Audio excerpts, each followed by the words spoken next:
911 is the Baskin-Robbins of the automotive world.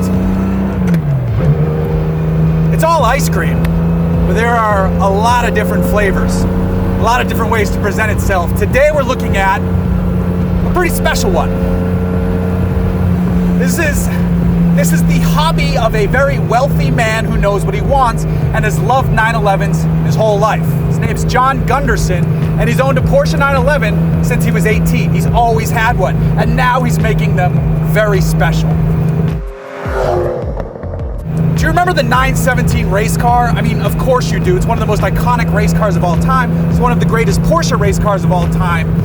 And for a while there, they made them in some pretty wild colors. There was a Gulf one, there was the purple hippie car, there was the pink pig. There's all kinds of them, and they're fantastic even to this day.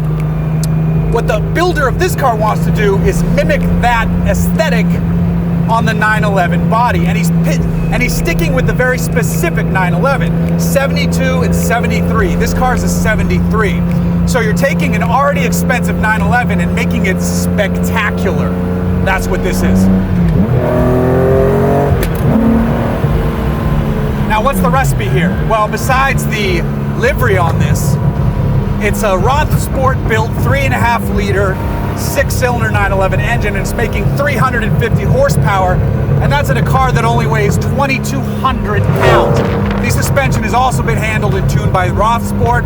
The brakes are two-piece rotors from a 930. It's braid wheels. It's period correct looking Michelin super semi-slick rubber tires, and then a really well-sorted interior with these great Recaro seats, some Alcantara on the dash, on a painted dash, and Alcantara up above. You've got the Burlwood shift knob, because of course you do, because this is a racing-inspired 911. Talk quietly for a second, because there is a semi-truck in front of me. The gauges are really nicely designed. This car is called the RSR Rebel, and it is badass.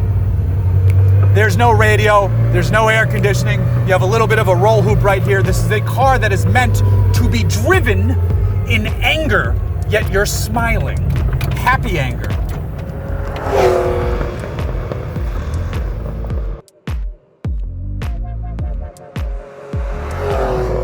It does not like to just tootle along. Watch, I'll pop it into third. If you're not on the gas, get up to $4,000. When you're just kind of cruising along, you hear the engine start to get cranky, start backfiring and doing all this and that. It comes alive and enjoys life when you're on it. And it is so fun to be on it because the steering is fantastic. The braking feel is race car heavy, but proper. The gearbox is a rebuilt, toughened up, very tight 915 gearbox. This is the 911 experience that you want. And then on the outside, it happens to look fucking fantastic. This is not a wrap. This is not vinyl. That is paint. That is all paintwork. That is amazing. That is expensive. These are going to cost a ton of money. I want to say this is kind of like Singer Light, but it's just right there. It's very close to what Singer does, and I mean that in all compliments. This is kind of a blend of what the builder wants, and then it's hard to, I made the allusion to this being like Baskin-Robbins, lots of different flavors, but at the end of the day, it's still ice cream. There's only so much you can do to it. So there's gonna be comparisons to a lot of the other 911 builders out there, and that's not a bad thing.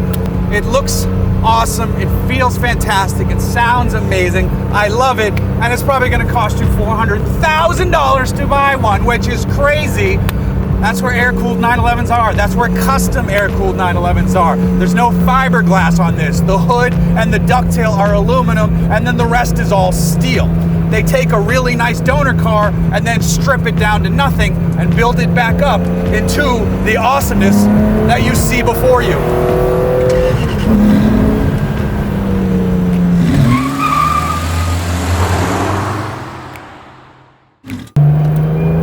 Then you get to hear noises like this.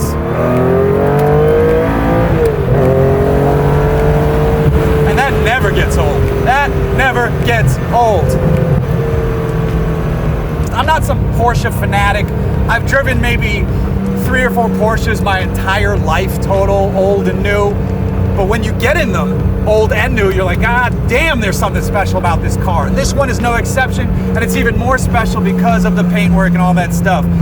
Golf and Martini, yeah, those liveries can be overplayed, but when they are applied correctly, like in this case, you have something special. Well done, Mr. Gunderson, well done.